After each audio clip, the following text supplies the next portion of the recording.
Hello बच्चों, आज हम पढ़ेंगे 6th क्लास हमारे अतीत भाग 1 से चैप्टर नंबर 7 जो है राज्य से साम्राज्य। तो हम इस चैप्टर में अशोक के बारे में पढ़ेंगे। तो जो हमारी फर्स्ट हेडिंग है वो है एक बहुत बड़ा राज्य, एक साम्राज्य।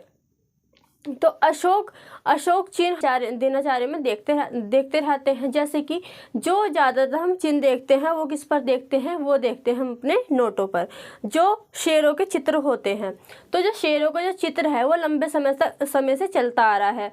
तो जो चिन्ह है ये हम काफ़ी जगह देखते हैं, जैसे कि अपने नोटों पर, सिक्कों पर, और ये कई जो हमारे स्तंभ होते हैं उन पर ये लगे होते हैं। तो ये जो शेर के जो चित्र हैं, जो ये बनाए गए थे वो बनाया गया था बड़े बड़े पत्थरों को काट कर और इन्हें सारनाथ में एक स्तंभ के रूप में स्थापित, यानी कि विशाल, यानी कि बहुत बड़ा स्तंभ के रूप में इसको स्थापित किया गया था।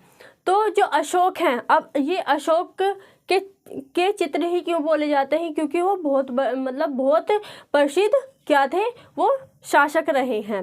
तो जो अब हम जो पढ़ते हैं, अब ये कहाँ के राजा थे, ये थे मौर्य साम्राज्य के राजा। ठीक है, जो मौर्य साम्राज्य था उनके ये उसमें से एक ये राज्य थे। तो मौर्य साम्राज्य की स्थापना किसने की थी, वो की थी इनके दादा, यानी कि अशोक के दादा चंद्रगुप्त मौर्य ने। मौर्य साम्राज्य की स्थापना किसने की थी, चंद्रगुप्त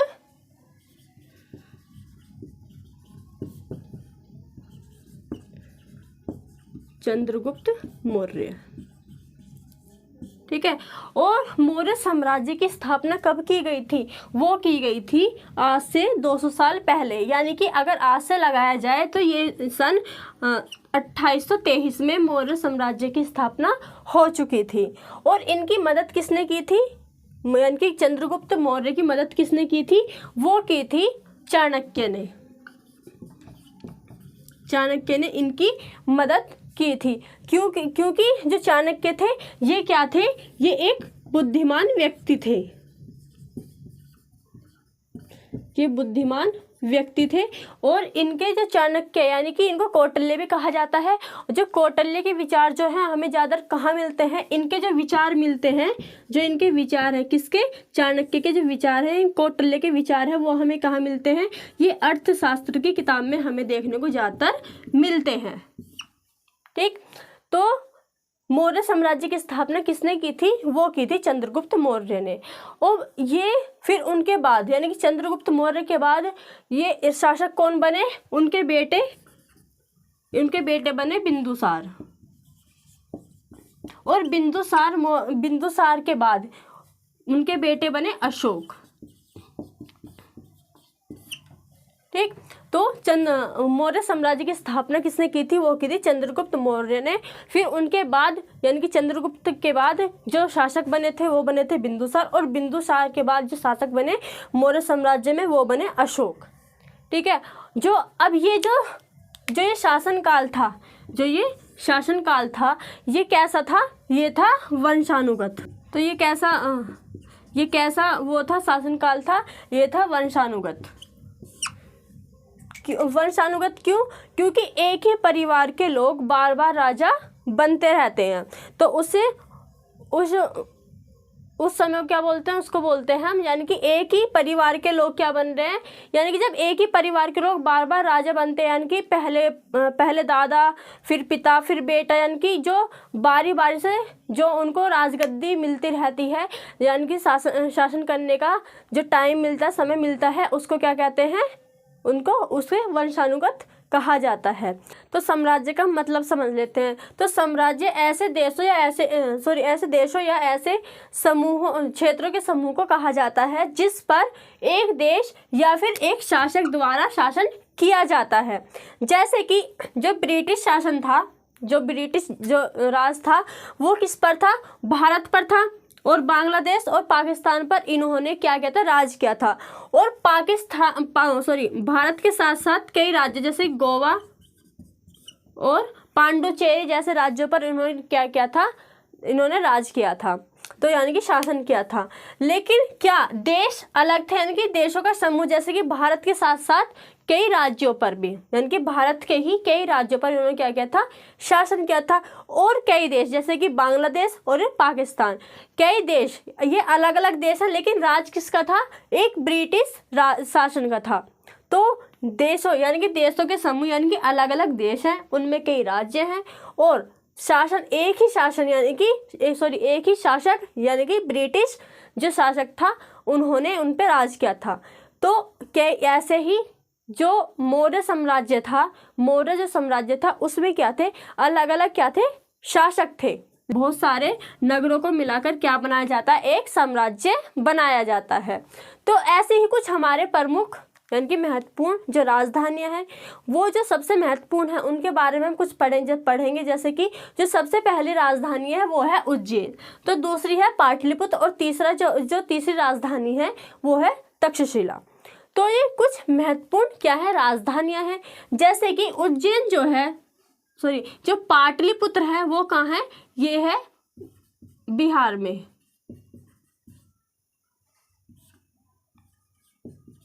यानी कि जो पाटलिपुत्र, ये क्या है, राजधानी, यानी कि बिहार की जो राजधानी जो पहले थी यानी पुत्र थी, और अब क्या रख दिया गया, पटना को, यानी कि बिहार की राजधानी को अब क्या कहा जाता, पटना कहा जाता। लेकिन उस समय में क्या कहा जाता था, पाटलिपुत्र, इसका यानी कि बिहार की जो राजधानी थी वो थी पाटलिपुत्र। और जो तक्षशिला है, ये कहाँ है, ये है पाकिस्तान में।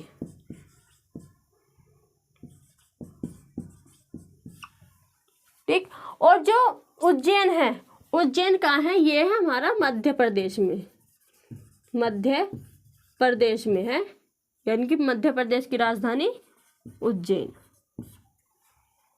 तो ये 3 महत्वपूर्ण राजधानियां हैं जिस पर मौर्य साम्राज्य ने काफी राज किया था। उज्जैन है, ये कहाँ पड़ता है हमारा, ये पड़ता है हमारा मध्य प्रदेश में, यानी कि मध्य भारत में, मतलब जो भारत है उसके बीच में ये उज्जैन जो यानी कि मध्य प्रदेश है ये पड़ता है। तो यानी कि अगर उत्तर और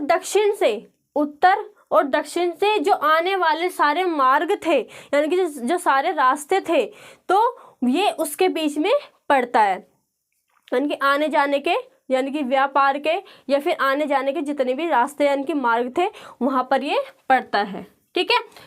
और जो तक्षशिला है, ये तक्षशिला यानी कि ये क्या है, ये जो हमारा होता है, ये पूर्व होता है, ये पश्चिम, ये उत्तर और ये दक्षिण। तो उत्तर और दक्षिण के बीच का, मतलब अगर उत्तर से जाएंगे दक्षिण की ओर तो भी ये बीच में ही है, और दक्षिण से उत्तर की तरफ जाएंगे तो ये जब भी क्या पड़ेगा, ये बीच में ही पड़ेगा।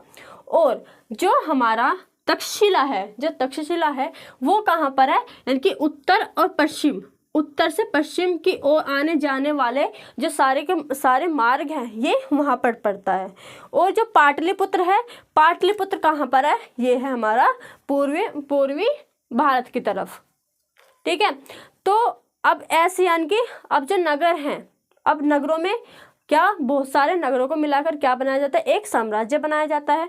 तो नगरों में कौन रहते थे, यानी कि जो नगर हैं इन जो ये नगर थे बहुत सारे, इनमें ज़्यादातर कौन रहते हैं, तो जो नगरों में जो रहने वाले जो लोग हैं वो क्या क्या होते थे, वो होते थे व्यापारी।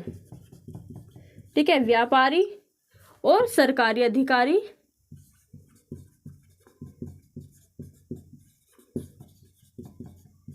और शिल्पकार। यानी कि नगरों में जो रहने वाले लोग होते थे वो ज़्यादातर उनकी मात्रा क्या होती थी, वो होती थी व्यापारियों की, सरकारी अधिकारियों की और शिल्पकारों की। यानी कि जो बड़े बड़े लोग थे वो नगरों में ज़्यादातर रहते थे। लेकिन काफ़ी इलाका यानी कि काफ़ी क्षेत्र नगरों में क्षेत्र ऐसा भी होता था जहाँ पर कौन रहते थे, यानी कि नगरों में इनके सिवा, इन तीनों के सिवा, इनके सिवा और भी लोग रहते थे। यानी कि नगरों में ऐसी बहुत सी जगह थी जहाँ पर कौन रहते थे, और रहते थे यहाँ पर किसान और पशुपालक। किसान और पशुपालक भी ये गाँव में रहते थे, यानी कि नगरों में ये रहते थे, लेकिन कुछ गाँव में जो बड़ी संख्या होती थी गांव में, वो कौन रहते थे? किसान और पशुपालक रहते थे। काफ़ी बड़े क्षेत्र में, यानी कि जो भारत है, अब इसमें कई क्या है, इनमें क्या है अलग, मतलब इनमें नगर हैं, लेकिन कई सारे मतलब काफ़ी क्षेत्र ऐसा है, यानी कि बहुत बड़े क्षेत्र में क्या है? गाँव है, यानी कि बड़े क्षेत्र में क्या है? गाँव है। अब जो गाँव है उनमें लोग क्या कौन कौन रहते हैं? उनमें रहते हैं किसान और पशुपालक। तो किसान और पशुपालक रहते हैं। और जो बाकी जो यानी कि जो मध्य भारत है, क्या है? जो मध्य भारत है, तो मध्य भारत में कई ऐसे इलाके हैं, यानी कि मध्य भारत जो है वहाँ पर ऐसा इलाका है जो बहुत सारे क्या है? बहुत सारा इलाका जो जंगलों से घिरा हुआ है। यानी कि मध्य भारत में ऐसे इलाके हैं जो किससे? जंगलों से घिरे हुए हैं। तो यहाँ पर लोग क्या करते हैं जो यहाँ पर लोग रहते हैं जंगलों में, जो किसान और पशुपालक होते हैं, तो क्या करते हैं? ये रहते हैं, लेकिन जो जंगलों में लोग रहते हैं तो ये क्या करते हैं? अपने जीविका चलाने के लिए, यानी कि अपना जीवन यापन करने के लिए ये क्या करते हैं? जंगलों में से क्या इकट्ठा करते हैं? इनका किस चीज़ का संग्रह करते हैं? ये करते हैं फल फूल और जो जानवरों को शिकार करके, जानवरों का शिकार करके अपनी जीविका चलाते हैं। अब जो साम्राज्य है, साम्राज्य में क्या होते हैं? नगर होते हैं, और नगरों में क्या होते हैं? अलग अलग लोग रहते हैं। कोई व्यापारी है, कोई शिल्पकार है, तो कोई मतलब बड़े व्यापारी, और कोई क्या है? सरकारी अधिकारी है। अब नगर में अलग अलग तरह के लोग रहते हैं, तो उनकी जो भाषा होती है और जो उनका पहनावा, यानी कि जो उनकी पोशाक होती है, कपड़े होते हैं, और जो उनके खाने पीने के जो तरीके होते हैं, तो जो उनका भोजन होता है, यानी कि क्या? भोजन, और उनकी पोशाक और जो इनकी भाषा, तो ये क्या होंगी? अलग अलग होंगी। इनमें क्या होगी? इनमें भिन्नता होगी। ठीक है। नगरों में रहने वाले जो लोग होते हैं वो अलग अलग होते हैं, और उनके मतलब लोगों के साथ साथ उनकी भाषा, उनकी पोशाक, उनके खाने मतलब रहने सहन के जो तरीकों में क्या होगी? भिन्नता पाई जाती है। तो जो हमारा अगला टॉपिक है वो है राज्य साम्राज्य से कैसे भिन्न है। हेडिंग है वो है राज्य साम्राज्य से कैसे भिन्न है। तो देखिए, जैसे जो राज्य होते हैं इनका आकार क्या होता है? बहुत छोटा होता है। लेकिन अगर साम्राज्य की बात की जाए तो जो साम्राज्य होता है वो क्या होता है? आकार में क्या होता है? बड़ा होता है। ठीक है। क्यों? क्योंकि जो साम्राज्य बनता है वो कई नगरों को या कई राज्यों को मिलकर एक साम्राज्य बनाया जाता है। तो अब जो साम्राज्य है, अब जैसे ही राज्य छोटा राज्य होगा तो उसके लिए, यानी कि उसकी रक्षा के लिए क्या?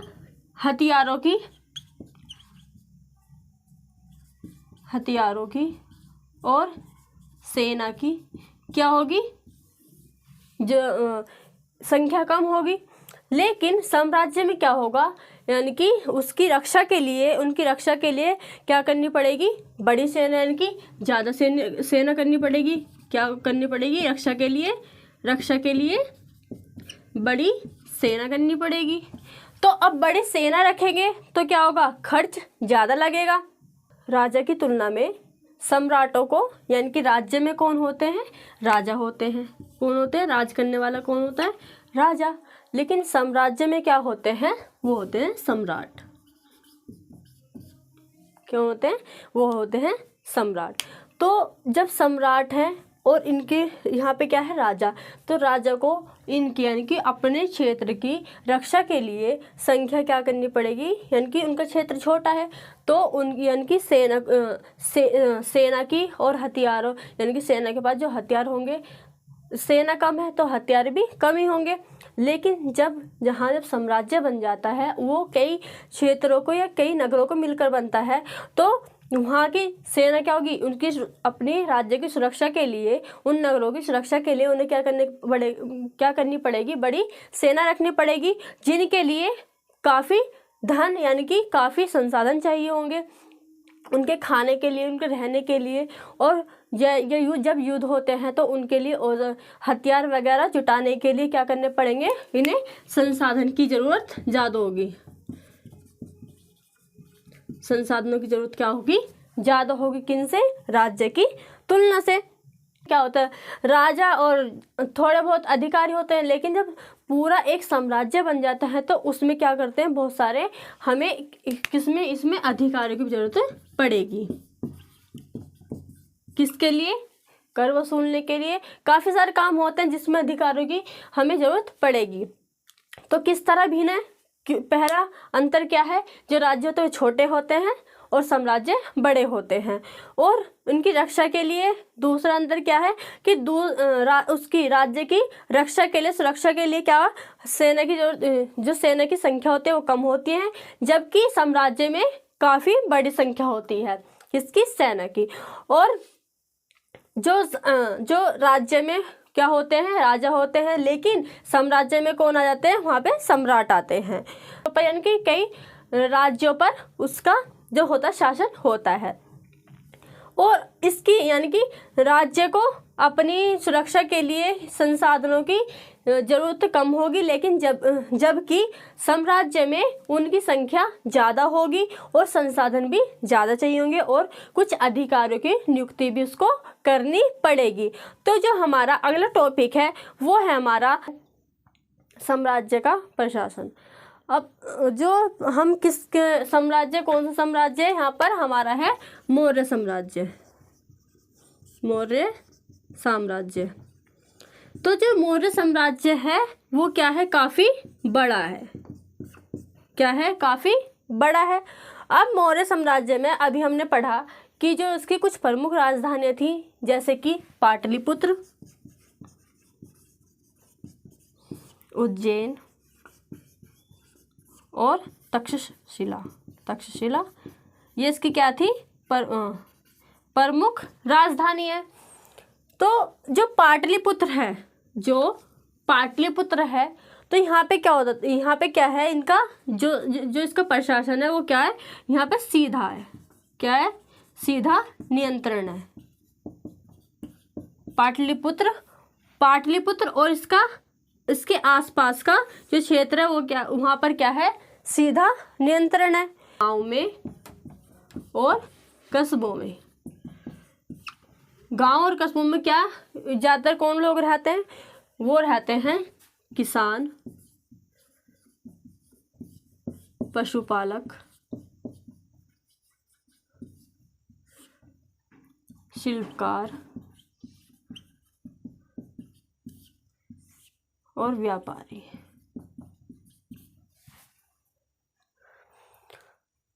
तो किसान, पशुपालक, शिल्पकार और व्यापारी ये कहाँ रहते हैं, ये कस्बों और गांवों में रहते हैं। तो इनसे कर वसूलने के लिए, किसके लिए, कर वसूलने के लिए, कर वसूलने के लिए राजा ने अधिकारियों की नियुक्ति की। और जो अधिकारियों की नियुक्ति की गई थी, इनको राजा क्या देता था, वेतन देता था, यानी कि पैसा देते थे। और अगर कोई व्यक्ति अगर राजा के आदेशों का उल्लंघन करता है तो अधिकारी उनको क्या दे सकते थे, उनको सजा भी दे सकते थे। तो अब जैसे इन लोगों पर नज़र कौन रखता था, वो रखते थे अधिकारी।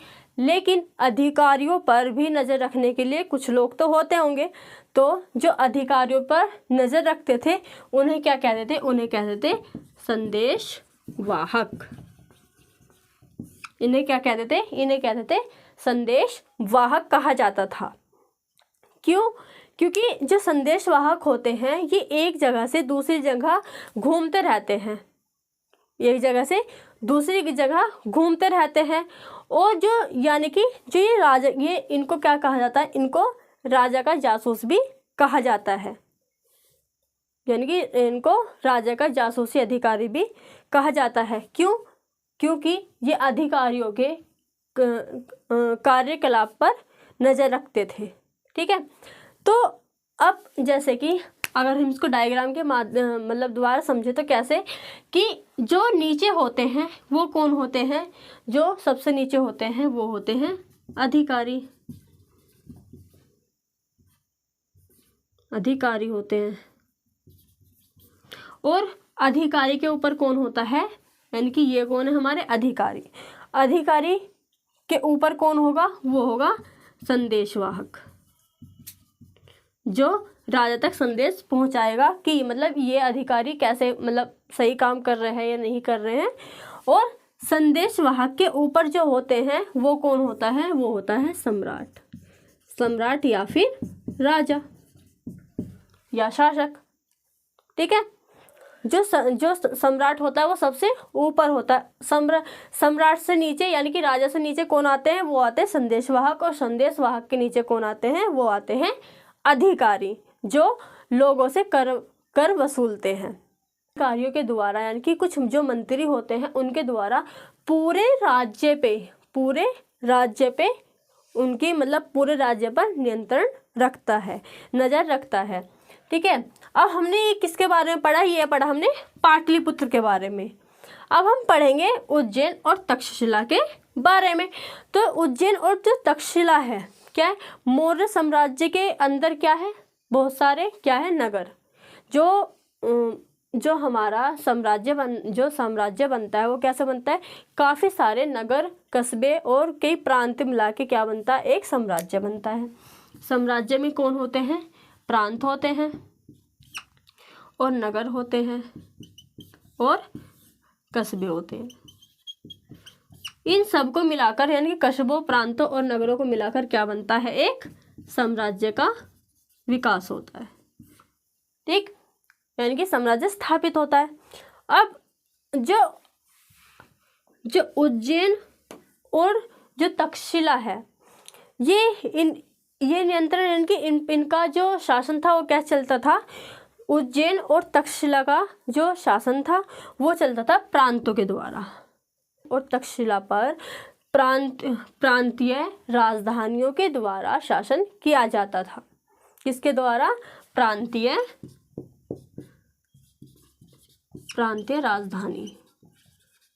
राजधानियों के द्वारा क्या किया जाता, शासन किया जाता था।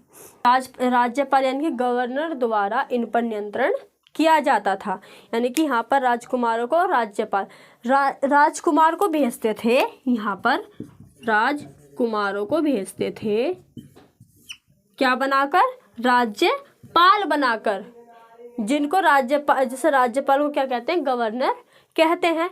तो राजकुमारों को इन जगहों पर गवर्नर बनाकर भेजा जाता था, किसके लिए, नियंत्रण करने के लिए। लेकिन जो पारदेशिक क्षेत्र है, कौन सा पारदेशिक इलाका है और केंद्र है, इनके बीच में क्या है, इनके बीच में काफ़ी जगह है, क्या है, यानी कि विस्तृत क्षेत्र है। क्या है, विस्तृत क्षेत्र, यानी किसके लिए, मार्गों के लिए। तो विस्तृत क्षेत्र किसके लिए है, ये है यानी कि आने जाने के मार्ग है, रास्ते हैं। यानी कि पारदेशिक यानी कि प्रदेश और जो उनका जो मेन जो केंद्र था उनके बीच में क्या होता है, काफ़ी डिस्टेंस है। तो इसमें कि ये जो क्षेत्र है इसको क्या गया, विस्तृत क्षेत्र कहा गया। क्योंकि मार्ग क्यों, क्योंकि यहाँ से आएंगे यानी कि केंद्र से जो सामान लेके जाएंगे कहाँ पे, प्रदेश में, यानी कि रास्ते से जाएंगे। तो इस इलाके में क्या है, जो ये इलाका होता था, जो ये विस्तृत क्षेत्र था, इस क्षेत्र में क्या था, जो मौर्य शासक था, यानी जो मौर्य शासक का जो काम था, मार्गों, जो शासक थे मार्गों और नदियों, किस पर, मार्गों और नदियों पर नियंत्रण रखने की वो कोशिश करते थे। किस पर, जो विस्तृत क्षेत्र था, शासक कहाँ पर नियंत्रण रखते थे? मार्गों पर रखते थे। क्यों रखते थे? क्योंकि ये आवागमन यानी कि आने जाने के लिए ये महत्वपूर्ण क्षेत्र होते थे, केंद्र होते थे, महत्वपूर्ण केंद्र होते थे आने जाने के लिए। अब जो भी इन्हें संसाधन कर यानी कि जो भी इन्हें संसाधन यानी कि जो सामान आ रहा जा रहा है यानी कि जो इन्हें कर या फिर जो भेंट मिल रही है, कर या फिर भेंट जो मिल रही है उसको ये इकट्ठा करते थे। ठीक है, मौर्य जो शासक थे वो क्या करते थे? इनको इकट्ठा करते थे। कौन सा कर? जो संसाधनों पर मिल रहा है। कौन सा? संसाधन कर। कहाँ पर नियंत्रण था इनका? मार्गों और नदियों पर था। और जो भी इनको कर संसाधन कर या फिर जो भेंट मिलता था यानी कि जो इनको भेंट मिलता था उनको ये सिर्फ इकट्ठा करते थे, उन पर मतलब रास्तों पर नियंत्रण रखते थे बस। और तो जो उदाहरण के रूप में ले, जैसे कि अर्थशास्त्र में क्या है कि उत्तर पश्चिम जो क्षेत्र है वो किसके लिए प्रसिद्ध है, किसके लिए मशहूर है? वो है कंबल के लिए। कंबल के लिए ये प्रसिद्ध है। और दक्षिण भारत जो है, कौन सा? दक्षिण भारत जो है वो किसके लिए प्रसिद्ध है? वो है कीमती पत्थरों के लिए और सोने के लिए। और सोने के लिए क्या है? ये प्रसिद्ध है। उत्तर पश्चिम किसके लिए? तो उत्तर पश्चिम किसके लिए? कंबल के लिए प्रसिद्ध है। और दक्षिण भारत किसके लिए? कीमती पत्थर और सोने यानी कि गोल्ड के लिए वो प्रसिद्ध है। तो ये चीज़ें हैं, ये क्या एक नजराने के रूप में इकट्ठा की जाती थी। यानी कि जो ये संसाधन है, जो सारे संसाधन है, ये एक नजराने के रूप में इकट्ठा किए जाते थे। अब नजराना होता क्या है? नजराना क्या होता है? वो अनियमित होता है।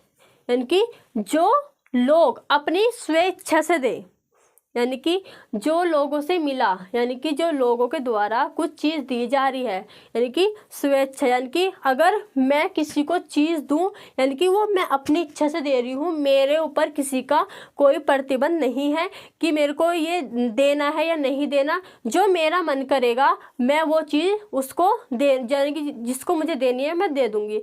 यानी कि जो नजराना होता है वो क्या होता है? ये अनियमित होता है। ये क्या होता है? अनियमित होता है। लेकिन जो कर होता है, जो कर लगाए जाते हैं वो क्या होते हैं? वो नियमित होते हैं। नियमित होते हैं। लेकिन जो नजराना होता है अनियमित होता है। ठीक है, तो जो नजराना होता है अनियमित यानी कि स्वेच्छा से दिया जाता है। स्वेच्छा से दिया जाता है यानी कि स्वयं की, यानी कि खुद की इच्छा से जो चीज़ दी जा रही है उसको क्या बोला जाता है? उसको नजराना बोलते हैं। ठीक है, लेकिन जो कर होते हैं वो अनियमित होते हैं। यानी कि इन पर मतलब इनको ये कर नियमित होते हैं कि मतलब हमें इतना ही देना है, ये चीज़ हमें देनी है तो देनी ही है। लेकिन नजराने में ऐसा कुछ भी नहीं होता, वो अपनी स्वयं की इच्छा से हम किसी को देते हैं। तो अब कुछ जंगल के इलाके हैं, जैसे कि ये जो कर आता था ये कहाँ से आता था? ये चीज़ें कहाँ से आती थी? वो आती थी मार्गों से, यानी कि रास्तों से आती थी।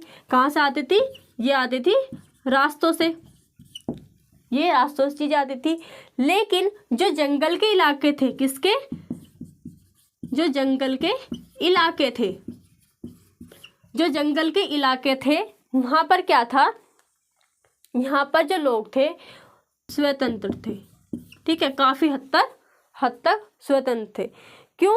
अब जो मौर्य जो पदाधिकारी थे, यानी कि जो मौर्य साम्राज्य में जो जिस अधिकारियों की नियुक्ति की जाती थी, तो वे लोग इनसे चाहते थे, जो जंगलों में कौन रहते थे? जो लोग रहते थे वे उनसे उम्मीद करते थे। किनसे? लोगों से उम्मीद करते थे। कौन करते थे? जो अधिकारी होते थे ये उम्मीद करते थे कि ये लोग हमें कुछ चीज़ें ला कर दें, जैसे कि क्या लाकर दे सकते हैं जो जंगल में लोग रहेंगे, जो जंगल में लोग रहते हैं वो क्या लाकर दे सकते हैं, वो लकड़ी लाकर दे, मधु यानी कि शहद लाकर दे, और क्या लाकर दे, वो हमें हाथी लाकर दे, और क्या, वो हमें जंगलों से मोम भी लाकर दे।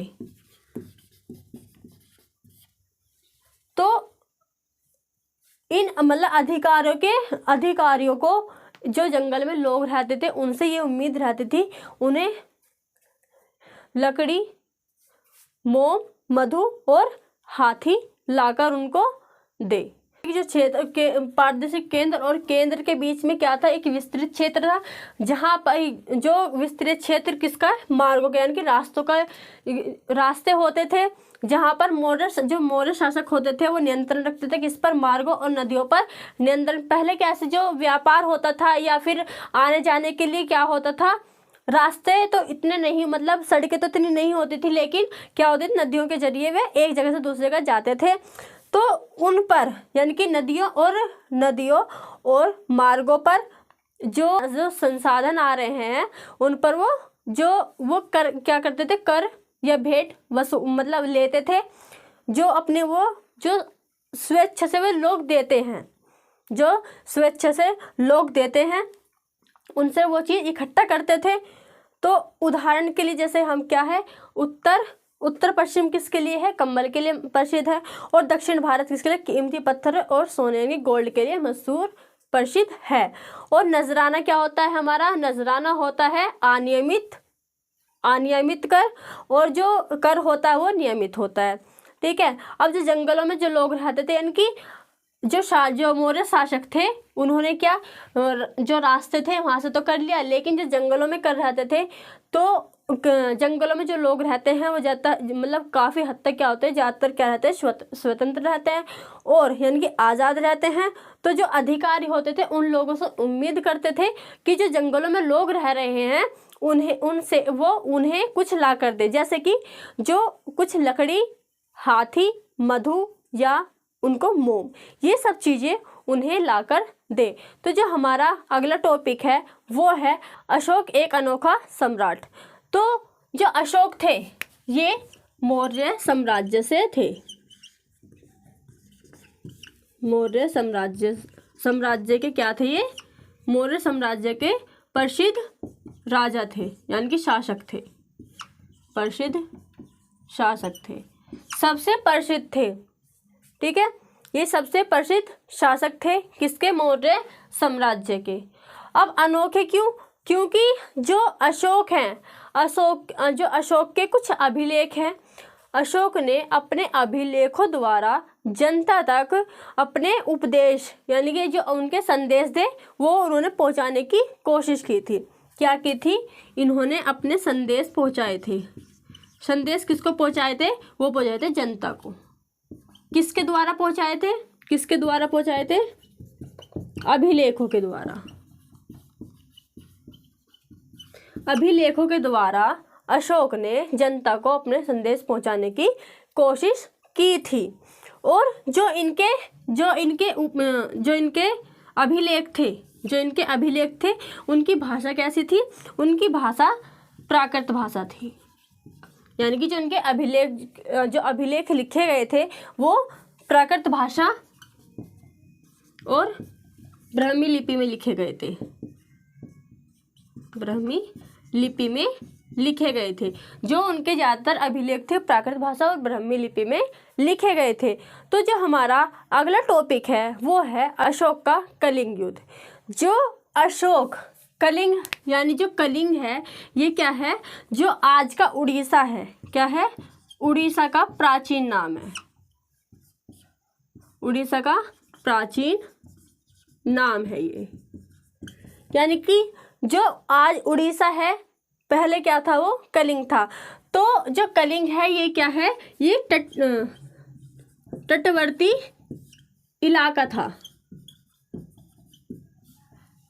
ये कहाँ पर, ये हमारा क्या है, ये है उड़ीसा। तो तटवर्ती जो इलाका यानी कि जो बिल्कुल किनारा है ये, तो यहाँ पे क्या हुआ था, यहाँ पे युद्ध किया गया था।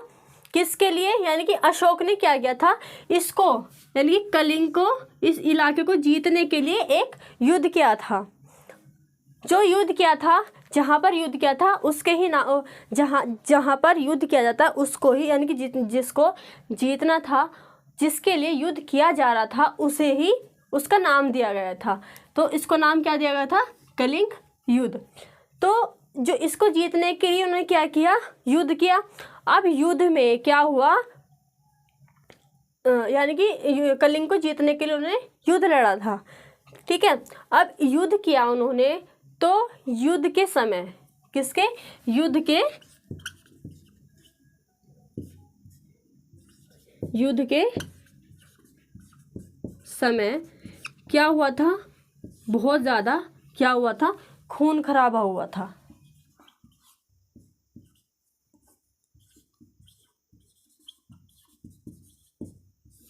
खून खराबा हुआ, ठीक है। और क्या हुआ, जनहानि हुई, ठीक है, यानी कि काफ़ी लोगों को अपनी जान गंवानी पड़ी, जनहानि हुई और खून खराबा हुआ। तो जब युद्ध के समय काफ़ी उन्होंने, यानी कि काफ़ी लोगों को मरते हुए देखा और काफ़ी खून देखा कि मतलब चारों तरफ क्या है, खून ही खून हो रहा है। और तो जो उन्होंने फिर मतलब वो समय देखकर, यानी कि वो दृश्य देखकर, या जो समय देखकर उन्हें क्या हो गई, युद्ध से वितृष्णा हो गई, यानी कि एक तरह से क्या हो गई, नफरत हो गई। इन्हें युद्ध से क्या हो गई, नफरत। और फिर उन्होंने ये निश्चय किया कि वे भविष्य में, यानी कि अशोक कभी भी भविष्य में युद्ध नहीं करेंगे। तो हमने जो पढ़ा ये था, अशोक का जो कलिंग युद्ध है ये क्या है, एक उड़ीसा का, यानी कि जो आपका जो उड़ीसा है वहाँ उस समय क्या बोला जाता था, उसको कलिंग बोला जाता था। तो जो कलिंग का तटवर्ती जो इलाका था उसको जीतने के लिए इन्होंने युद्ध किया था। और युद्ध के समय क्या हुआ, बहुत ज़्यादा जनहानि हुई, हिंसा हुई, और जनहानि, खून खराबा और हिंसा हुई, ठीक है, यानी कि काफ़ी लड़ाई हुई थी और खून खराबा काफ़ी मात्रा में, मतलब काफ़ी लोगों को, यानी कि लोगों की जान गई उसमें। तो वो दृश्य देख के इन्हें क्या, वितृष्णा होने लगी, किससे, युद्ध से, लड़ाई से वितृष्णा, यानी कि एक तरह से नफरत होने लगी। और उन्होंने फिर निश्चय किया कि वे भविष्य में कभी भी आगे युद्ध नहीं करेंगे। तो जो हमारा अब अगला टॉपिक है वो है अशोक का धम्म क्या था। तो जो धम्म शब्द है, क्या, जो धम्म शब्द है ये संस्कृत शब्द से लिया गया है, संस्कृत शब्द से लिया गया है, जिसका अर्थ होता है धर्म। इसका अर्थ क्या होता है, इसका अर्थ होता है धर्म। तो जो अशोक थे, जो अशोक के धम्म है, जो अशोक का जो धम्म था उसमें ये है कि मतलब किसी भी देवता या किसी भी कर्म कांड करने की आवश्यकता नहीं है। यानी कि जो अशोक का जो धम्म है, अशोक के जो धम्म है उसमें क्या लिखा, मतलब क्या है कि किसी देवी या देवता, किसी देवता या किसी कर्मकांड की आवश्यकता, किसी देवता या किसी कर्मकांड की आवश्यकता नहीं है, बल्कि इन्हें लगता है, यानी कि अशोक को लगता है, जैसे पिता अपने बच्चों को, यानी कि माता पिता अपने बच्चों को अच्छे व्यवहार की शिक्षा देते हैं, उसी तरह कर्तव्य है अपनी प्रजा के लिए मैं क्या करूं, निर्देश दूं, यानी कि अपनी प्रजा को निर्देश दूं। तो अशोक के धम्म में यही है कि इसमें किसी देवता या किसी कर्मकांड की कोई ज़रूरत नहीं होती, बल्कि जैसे अच्छे व्यवहार की शिक्षा देते हैं उसी तरह मैं भी अपनी प्रजा को क्या दूं, अच्छे निर्देश दूं। क्या दूं, निर्देश दूं, निर्देश दूं। अब वो किससे प्रेरित थे, ये प्रेरित थे किससे, बुद्ध के उपदेशों से, बुद्ध के उपदेशों से प्रेरित थे। क्योंकि जो बुद्ध के उपदेश हैं वो क्या है, अच्छे, सबके साथ मतलब अच्छे व्यवहार करना और सबके साथ अच्छे से मिलजुल कर रहना, ये उनके उपदेश थे। तो ऐसे ही अशोक भी चाहते थे जो मेरी प्रजा है उनके लिए मैं कुछ अच्छा करूं या फिर उनको कोई अच्छा रास्ता मैं दिखाऊं। अब इसमें समस्याएं थी, समस्याएं कैसे कैसे थी, जैसे कि इनमें क्या थी, कई समस्याएं थी। अब समस्याएं कैसे, क्योंकि जो उनका साम्राज्य था, क्या था, साम्राज्य जो था उनका, तो उसमें क्या था, अलग अलग तरह के क्या रहते थे, यानी कि अलग अलग धर्मों के क्या रहते थे, लोग रहते थे। लोग कैसे रहते थे, धर्म क्या थे उनके, धर्मों के यानी कि धर्म कैसे थे, अलग अलग थे। और क्या थे, इनके साम्राज्य में क्या क्या क्या मतलब इनके जो साम्राज्य में क्या चलता आ रहा था कि जो लोग हैं वो क्या चढ़ाते हैं, वो बलि चढ़ाते हैं, पशुओं की बलि चढ़ाते हैं। और क्या था, इन्होंने महसूस किया कि परिवार और जो पड़ोसी थे, परिवार और पड़ोसियों में क्या होते रहते हैं, टकराव होता है, यानी कि झगड़े होते रहते हैं। और उन्होंने क्या महसूस किया कि जो दास थे, यानी कि जो दास और नौकर थे, दास और नौकरों के साथ क्या किया जाता था, क्रूर व्यवहार किया जाता था, क्रूर व्यवहार किया जाता था। यानी कि नौकरों और दासों के साथ बहुत गंदा व्यवहार किया जाता था। ये चीज उन्होंने महसूस की थी, क्या कि जो हमारा साम्राज्य है उसमें अलग अलग धर्मों के लोग रहते हैं और जानवरों की बलि चढ़ाई जाती है, और जो परिवार और जो पड़ोसियों यानी कि परिवारों और पड़ोसियों के बीच टकराव होता रहता है, यानी कि झगड़े होते रहते हैं। और उन्होंने ये महसूस किया कि जो दास होते हैं और जो नौकर होते हैं उनके साथ बहुत क्रूर व्यवहार यानी कि बहुत गंदा व्यवहार किया जाता था। तो यानी कि इन लोगों के लिए उन्होंने क्या किया, ये चीज़ सब महसूस करके उन्होंने लोगों को बचाने के लिए चीज़ से तो क्या किया था, इन्होंने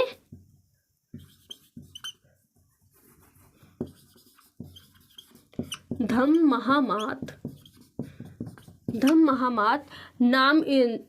महामात नाम के अधिकारियों की क्या की थी, नियुक्ति की थी, अधिकारियों की नियुक्ति की।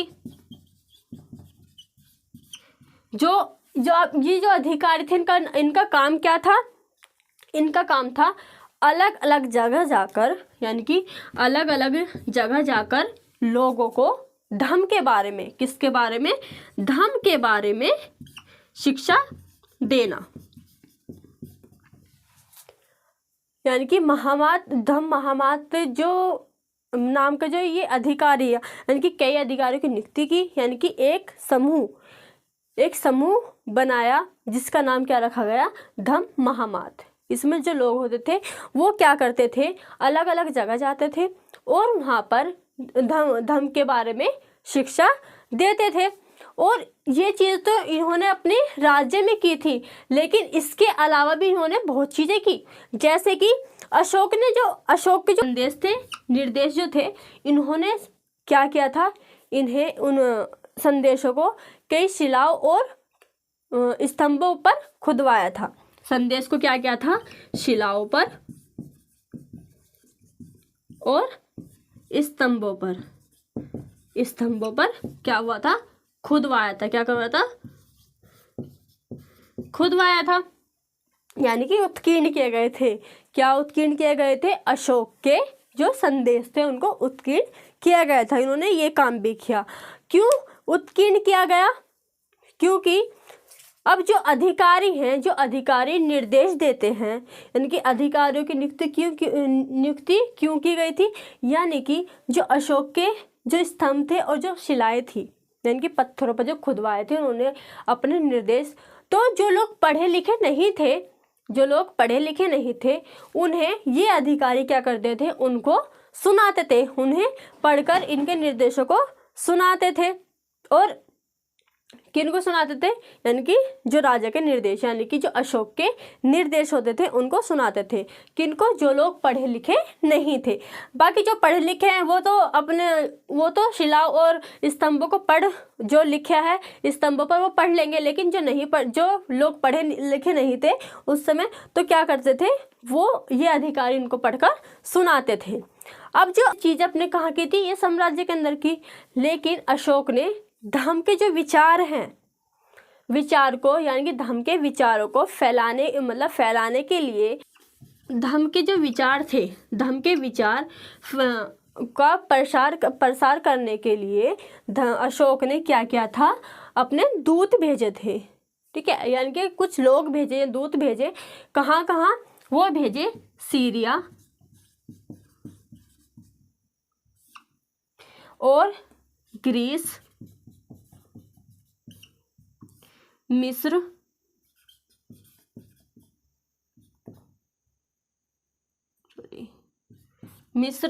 और इन्होंने भेजे थे श्रीलंका में।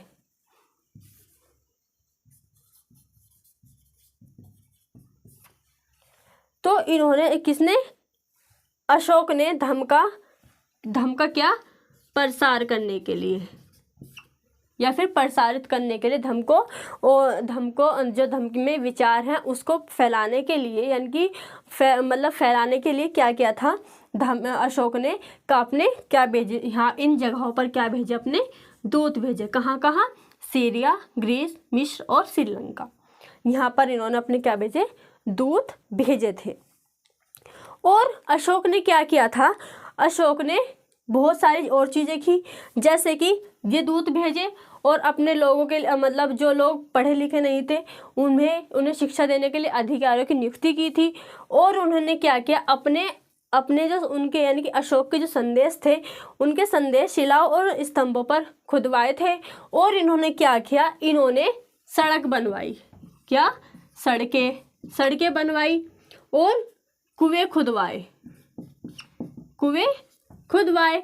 और क्या किया इन्होंने, यानी कि अशोक ने क्या किया, विश्राम गृह बनाए जहाँ पर लोग आराम कर सके, ये सब उन्होंने बनवाए। और सड़कें, कुएं और विश्राम घर बनाए। उनके साथ साथ और क्या किया, इन्होंने चिकित्सा